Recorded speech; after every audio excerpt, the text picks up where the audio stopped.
Bukan kalau orang bermaksiat, kemudian dulu mana Allah menentukan dia bermaksiat atau akalnya yang memilih untuk bermaksiat? Itu pertanyaan yang pertama.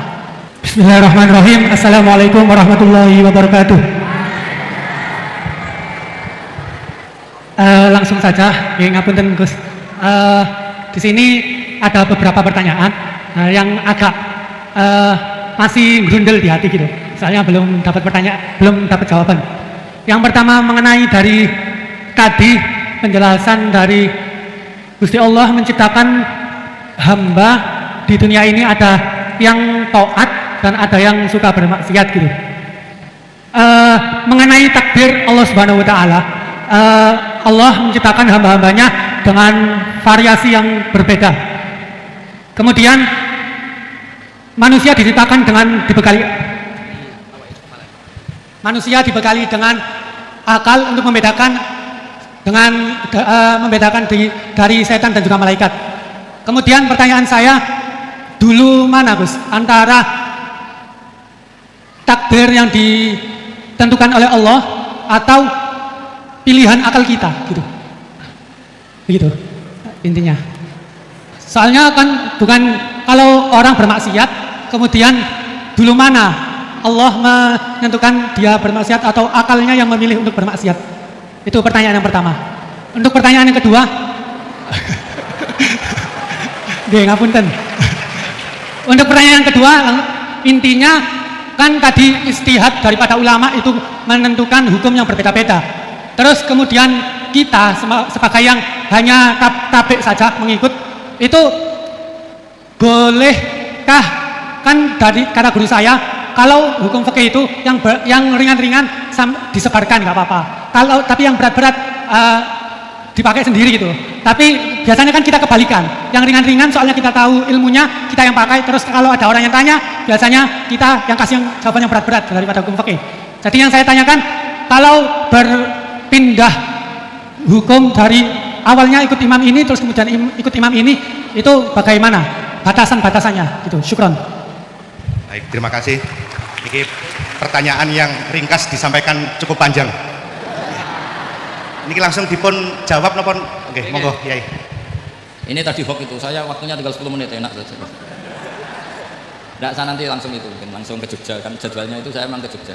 Baru ini saya ke Jogja naik pesawat, gara-gara hormat ke Mas Bukin. Sepanjang hidup saya nggak pernah ke Jogja naik pesawat, baru ini nanti rencananya naik. Karena tak hitung kalau pakai kereta atau bis nggak menangi ngaji di Jogja. Saya jadwalnya ngaji di Jogja nanti jam 4:30. Begini, itu pertanyaannya betul tadi, itu ngawur betul itu. Karena begini ya, masalah qadha qadar itu kan sudah dibicarakan semua ulama di kitab-kitab. Satu, kita mengikuti ahlul hakikah. Idza dzukiral qadar fa'amsiku. Kalau qadha qadar sudah dibicarakan fa'amsiku, kamu harus diam di situ. Karena pertanyaannya gini, kalau kamu orang soleh, dan semoga Anda pelatihan jadi orang soleh, itu melihat Allah sudah menentukan semua, itu keren. Saya bangga punya Tuhan yang sudah tahu nasib saya kayak apa nanti. Saya betapa malunya punya Tuhan yang tak takoki, Gusti, sampai nasibnya gak biar gue raro tapi kira sih. Itu kan ngeri betul. Sehingga kalau kamu soleh itu pokoknya bangga kalau Allah sudah tahu apa yang akan terjadi. Nah, soal kepanikan kita kan kadang, kok nang wis ngerti aku celoko, terus gunanya apa aku soleh? Itu kesalahan kita. Kita kecewa kalau sekarang soleh, kemudian akhirnya tidak soleh dan akhirnya kita masuk neraka. Kekecewaan ini namanya khadun nafsi. Kita hanya mikir diri sendiri.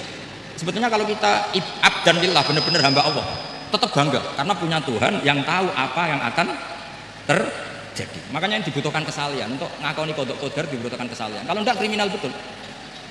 Maka Sayyid Hasan bin Ali, saya hafalkan nama makalahnya itu. Di antara aturan iman harus iman sama qadha qadar. Untuk menunjukkan innahu la yuqsa qurhan wa la yuhlabu qurhan, kata beliau. Supaya kita tahu bahwa Allah itu tidak dimaksiati secara terpaksa.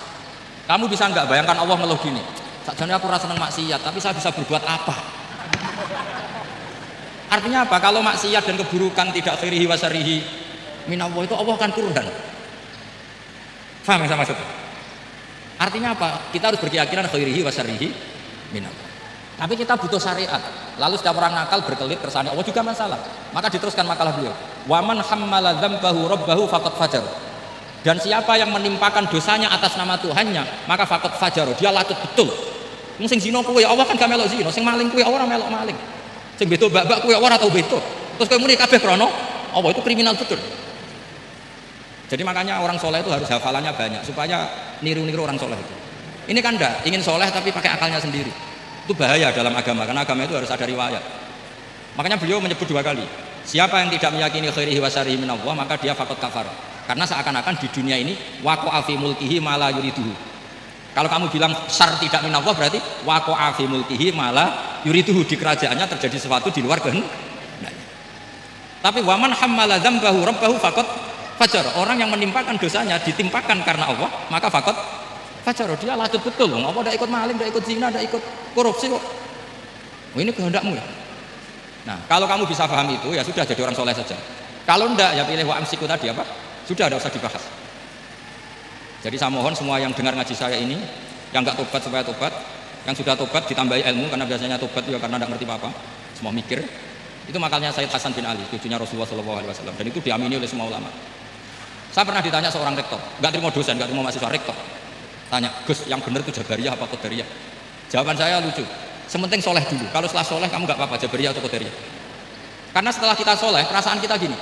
Qaddaronillah ala sholat.